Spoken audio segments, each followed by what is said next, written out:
વિદ્યાર્થી મિત્રો, ધોરણ 12 કોમર્સ વિષય આંકડાશાસ્ત્રમાં ચેપ્ટર નંબર 1, જેમનો આપણે દાખલાઓની ગણતરી શરૂ કરેલી હતી, જેમાં ટૂંકા દાખલાઓ જે કંઈ પણ આવતા તે તમામ આપણે ગણી ચૂકેલા છીએ. આગળના વિડીયોની અંદર તમે જોવા જશો તો આપણે 5 ગુણના દાખલાઓ માટેના ખાસ જેમના સૂત્રો આવે છે તે મેં તમને લખાવેલા હતા. જે સૂત્રની અંદર લાસ્પેનું સૂત્ર, પાસેનું સૂત્ર, ફિશરના સૂચકાંકનું સૂત્ર, ફિશરના 2 સૂત્રો હતા, એક મોટું સૂત્ર અને એક નાનું સૂત્ર. આ પ્રમાણે એમની સૂત્ર માટેની આપણે વિડીયો બનાવી અને તમને ચોપડામાં લખવાનું કહેવામાં આવેલ હતું. હવે આપણે એમના ઉપરથી આગળ ગણતરી કરીએ. તો સૌપ્રથમ ઉદાહરણ નંબર 14 પેજ નંબર 25 ઉપર આપણને આપવામાં આવેલું છે. જો તમારી પાસે બુક હોય તો આવા દાખલાઓની ગણતરી માટે હવે ટેક્સ્ટ બુકની રકમ તમારે સાથે ખુલ્લી રાખવી પડશે, કેમ કે તો જ હું તમને જે વસ્તુ અહીંયા કોષ્ટક બનાવતા સમજાવીશ એ સમજાશે, નહીંતર સમજાશે નહીં. ઉદાહરણ નંબર 14 છે કે નીચેની માહિતી પરથી વર્ષ 2015 માટે આદર્શ સૂચકાંક ગણો. સૂચના તમને અત્યારે અહીંયા એવી આપેલી છે કે 2015 માટે આદર્શ સૂચકાંક ગણો. તો આપને તરત પ્રશ્ન થાય કે આદર્શ સૂચકાંક એટલે કોણ? આદર્શ સૂચકાંક તરીકે ગણતરી કોની કરવી? આ શબ્દ ખાસ સમજવાનો છે. એના માટે મેં તમને આગળના વિડીયોની અંદર પણ સમજાવેલું હતું કે મિત્રો ધ્યાન રાખજો, ફિશરનો સૂચકાંક એને તમામ સૂચકાંકમાંથી આદર્શ સૂચકાંક ગણવામાં આવે છે. એને શું કામ આદર્શ ગણવામાં આવે છે એના કારણો પણ આપણે આગળના વિડીયોની અંદર જોયેલા હતા. એટલે મારો કહેવાનો મતલબ કે અહીંયા તમને કીધું છે કે નીચેની માહિતી પરથી વર્ષ 2015 માટે આદર્શ સૂચકાંક ગણો. આદર્શ એટલે ફિશરનો સૂચકાંક ગણો. હવે 2015 માટે કીધું એટલે 2015 માટે ગણતરી કરશું એટલે 2015 એ ચાલુ વર્ષ બને અને એની સાથે જે કોઈ બીજું નાનું વર્ષ આપેલું હશે એ આધાર વર્ષ બને. ધ્યાન રાખજો, ચાલુ વર્ષથી આધાર વર્ષ હંમેશા નાનું જ હશે, કોઈ દિવસ મોટું હશે નહીં. એટલે કોઈ વિચાર ન કરતા કે અહીંયા ચાલુ વર્ષ 2015 છે ને બીજું 2016 આપ્યું હોય તો નહીં આપ્યું હોય. એ 2015થી નાનું જ વર્ષ આપેલું હોય. તો અહીંયા જો તમને આપેલું જ છે 2014, તો 2014 કેવું કહેવાય? આધાર વર્ષ કહેવાય. હવે તમને વસ્તુઓ 3 આપવામાં આવેલી છે, જેની અંદર આધાર વર્ષની માટે 2 રકમો છે, ભાવ અને જથ્થો. એવી જ રીતે ચાલુ વર્ષ માટે પણ 2 રકમો છે, ભાવ અને જથ્થો. હવે આના ઉપરથી આપણે ફિશરનો સૂચકાંક ગણવાનો છે. તો જોઈએ આપણે આગળની ઇમેજની અંદર. તો કે પહેલાં ખાસ તમને હું અહીંયા સમજૂતી આપું તો જેની માટે સૌપ્રથમ મેં તમને અહીંયા રકમ સમજાવેલી છે, જે આપણે કોષ્ટક સ્વરૂપે રકમ સમજી છીએ તે રકમ કે વર્ષ 2015ના સૂચકાંક ગણવાનો છે. એટલે 2015 ચાલુ વર્ષ બને અને 2014 છે એ આધાર વર્ષ બને. હવે ત્યારબાદ આગળ જોવા જાશો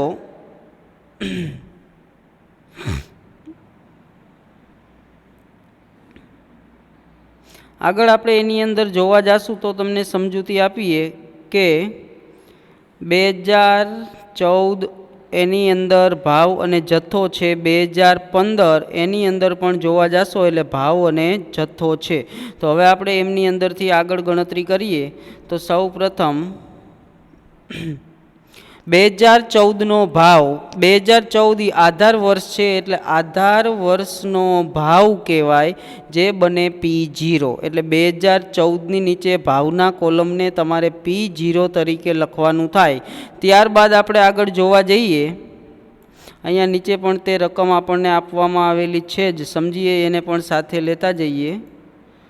ચલો, અહીંયા રકમ આપણે થોડી સાઈડમાં ખુલ્લી રાખશું એટલે જેની પણ આપણને સમજૂતી મળે. ચાલો, સૌપ્રથમ 2014નો ભાવ, તો આ 2014 અને એની નીચે આપેલ ખાનું ભાવ એટલે 2014ના ભાવને P0 કહેવાય. 2014નો જથ્થો એટલે આ વર્ષ 2014 અને એનો જથ્થો, તો 2014નો જથ્થો એટલે આધાર વર્ષનો જથ્થો બને, જેને Q0 કહેવાય. કેમ કે જથ્થો એટલે Q અને આધાર વર્ષ માટે 0 સંજ્ઞા લાગે છે. ત્યારબાદ આગળ જોવા જશું તો સૌ પ્રથમ ચાલુ વર્ષ માટે 2015નો ભાવ છે એટલે 2015 એ ચાલુ વર્ષનો ભાવ એટલે ચાલુ વર્ષ માટે 1 લાગે, ભાવ એટલે P એટલે P1. પછી આવે છે 2015નો જથ્થો એટલે 2015 એ ચાલુ વર્ષ બને તો ચાલુ વર્ષનો જથ્થો એટલે Q, ચાલુ વર્ષ એટલે 1 એટલે એના માટેની સંજ્ઞા બને Q1. હવે આપણે ત્યારબાદ એમના કોષ્ટકની ગણતરી સમજી તો આગળ આપણને આપેલું છે એનું કોષ્ટક, જે તમને રકમ આપવામાં આવેલી હતી એ જ રકમ ઉપરથી આ કોષ્ટક આપણે તૈયાર કરેલું છે કે આધાર વર્ષમાં પહેલાં ભાવ હતો એટલે P0, પછી જથ્થો હતો એટલે Q0, ચાલુ વર્ષમાં ભાવ હતો એટલે P1 અને જથ્થો હતો પછી એટલે Q1. આ Q1 છે. તો આ પ્રમાણે કોષ્ટક, આટલું કોષ્ટક હજી માત્ર રકમ માટેનું જ છે. આ જે કોષ્ટક તમને અહીંયા સુધીનું આપવામાં આવ્યું છે એ માત્ર રકમ માટેનું છે, અને ત્યારબાદની જે ગણતરી કરેલી છે એ આપણા માટે સમજવા માટેની ગણતરી છે કે આ ગણતરીઓ કેના માટે છે, તો કે જે ફિશરનો સૂચકાંક ગણવાનો છે એના માટે આ આટલું કોષ્ટક 4 ખાનાઓ તૈયાર કરેલા છે. હવે ફિશરનો સૂચકાંક ગણવા માટેના 2 રસ્તા, કે આ 2 રસ્તા છે એ તમને એની અંદર હું કહી દઉં. તો ફિશરનો સૂચકાંક ગણવા માટે એક તો એનું નાનું સૂત્ર પણ લઈ શકાય છે અને મોટું સૂત્ર પણ લઈ શકાય છે. આગળ હું તમને સમજાવું છું. પહેલાં નાનું સૂત્ર, તો કે એની માટે પહેલાં તમારે IL અને IP એટલે લાસ્ટ પેયર અને પાસેનું સૂત્ર મૂકવું પડે. તો આ લાસ્ટ પેયરના સૂત્રમાં 2 કોલમની જરૂર પડે, P1Q0 P0Q0, અને પાસેના સૂત્રમાં 2 કોલમની જરૂર પડે, P1Q1 P0Q1.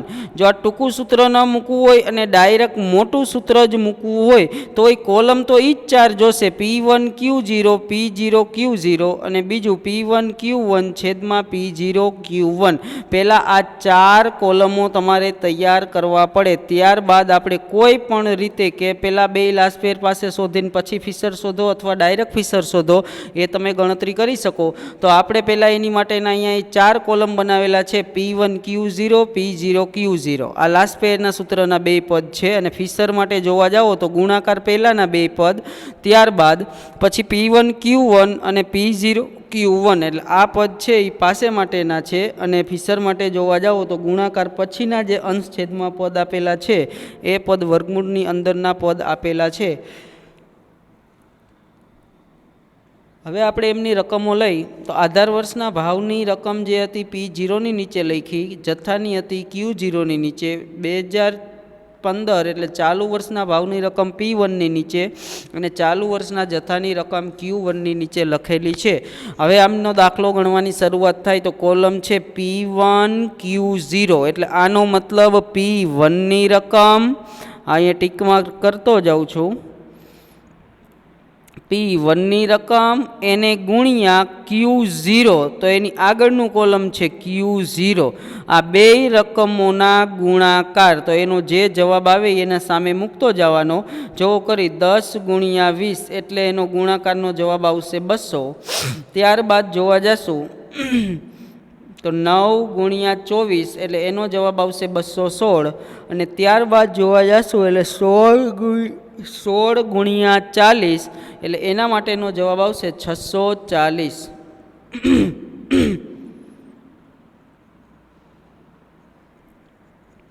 ત્યાર પછીનું કોલમ બનેલું છે P0Q0. તો હવે આપણે એમના માટે સમજી તો P0Q0 એટલે કે અહીંયા છે P0 અને અહીંયા છે Q0, બેયની રકમોના ગુણાકાર.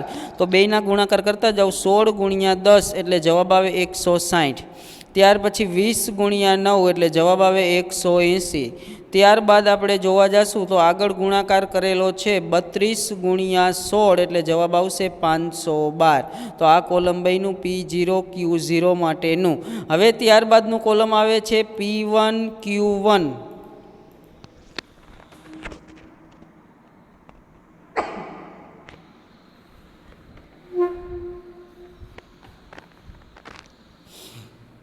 ચાલો આપણે ગણતરી સમજી P1Q1.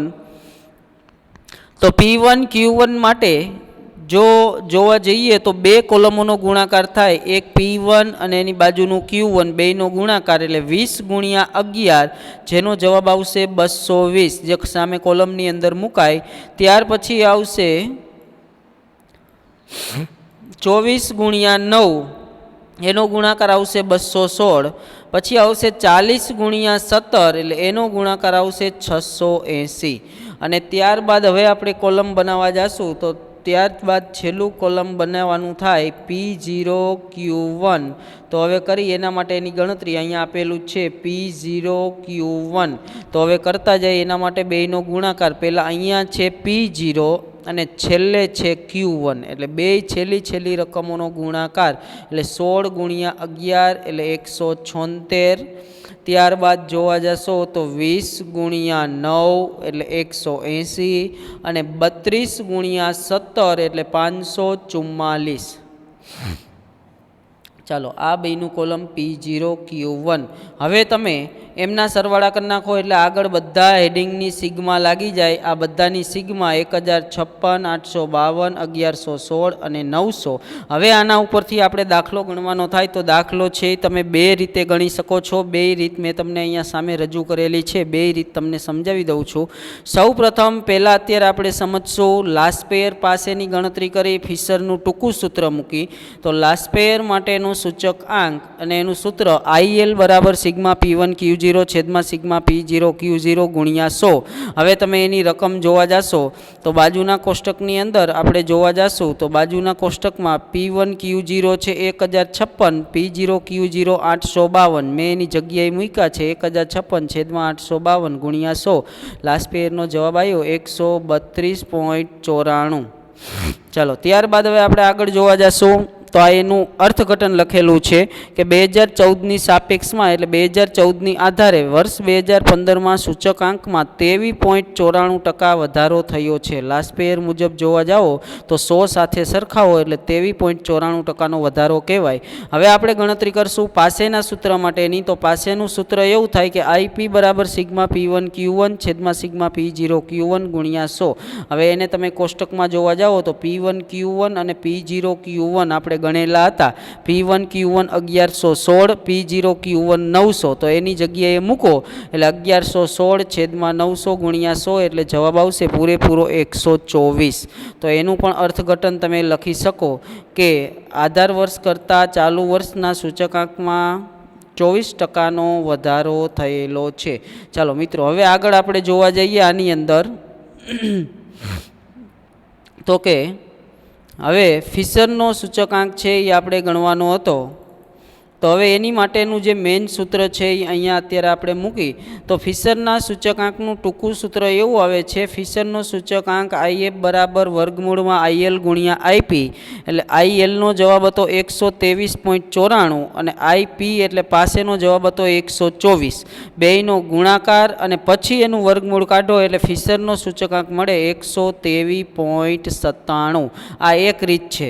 હવે આ રીત કદાચ તમારે ન કરવી હોય તો સંપૂર્ણ લાસ્ટ પેયર પાસે એક પણ નહીં ગણવાના, સીધું હેડિંગ અહીંયા મૂકવાનું કે ફિશરનો સૂચક આંક. અહીંયા હેડિંગ લખવાનું ફિશરનો સૂચક આંક. હું અત્યારે આની અથવામાં તમને સમજાવું છું.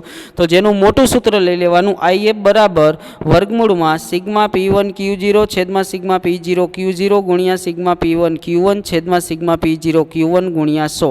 હવે આ બે પદ લાસ્ટ પેયર અને પાસેના જ છે. તો લાસ્ટ પેયરના પદમાં જે જવાબ હતો એ જ અહીંયા આવશે 1056 છેદમાં 852 અને પાસે માટે હતો 1116 છેદમાં 900 અને એને ગુણ્યા 100. હવે આની ગણતરી કરવા માટે મિત્રો એક ધ્યાન રાખજો, પહેલાં ભાગાકાર કરી અને પોઈન્ટ પછી જો આખી સ્ક્રીન ઉપર કેલ્ક્યુલેટરમાં જવાબ આવતો હોય તો 4 અંક ધ્યાનમાં લેવા. એટલે અહીંયા મેં જવાબ ધ્યાનમાં લીધો 1.2394 એને ગુણ્યા 1116 ભાગ્યા 900 કરો એટલે માત્ર જવાબ કેલ્ક્યુલેટરમાં એટલો જ મળશે 1.24. તો અહીંયા કોઈ 4 અંક ફરજિયાત કરવા જવાના નથી, ખાલી 1.24 લઈ લ્યો અને વર્ગમૂળની બહાર એને ગુણ્યા 100. હવે આની ગણતરી કરવા માટે સૌ પ્રથમ બે બેય કિંમતનો ગુણાકાર કરવાનો, એનો બરાબરની નિશાની દબીને જવાબ લઈ લેવાનો, પછી દબાવવાનું વર્ગમૂળ અને પછી જે જવાબ આવે એને ગુણ્યા 100 એટલે તમને લાસ્ટમાં છેલ્લો જવાબ મળશે IF બરાબર 123.97. અહીંયા 6 આવે છે પણ એ 6 પછીની સંખ્યા 8 હતી એટલે 6 ના 7 થઈ જાય એટલે જવાબ આવશે 123.97. અને એનું અર્થઘટન થાય કે વર્ષ 2014ની સાપેક્ષમાં વર્ષ 2015ના સૂચકાંકમાં 23.97% વધારો થયો છે.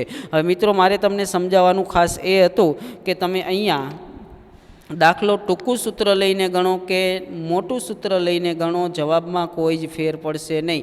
123.97 અને 123.97 બેય રીતે મળેલા જવાબો આપણા માટે સરખા બનશે.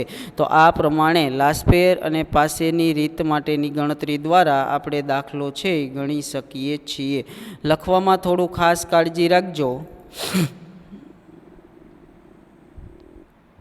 કે જે આની અંદર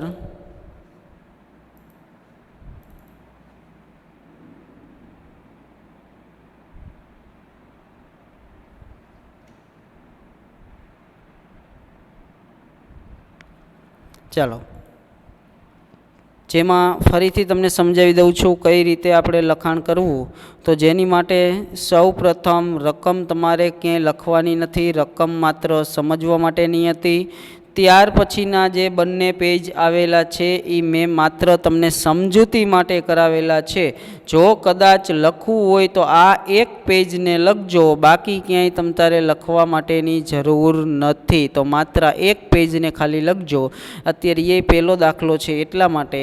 ત્યારબાદ આગળ જોવા જશું તો પછી આવે છે કોષ્ટક. કોષ્ટક આખું લખવાનું છે, જેની અંદર ઉદાહરણ 14 છે, પેજ નંબર 25 છે, એ પણ તમને દર્શાવેલા છે જ આની અંદર. ચાલો ત્યારબાદ આગળ હવે જોવા જશું એટલે પછી આવે છે છેલ્લું પેજ. તો પહેલાં એની અંદર લાસપેર પાસેવાળી રીત લખજો અને પછી એને અથવા કરીને આખા સૂત્રવાળી કુલ રકમ માટેની જે રીત છે એ પણ લખજો. આ પ્રમાણે લખી અને ચોપડામાં ઉતારી લેજો.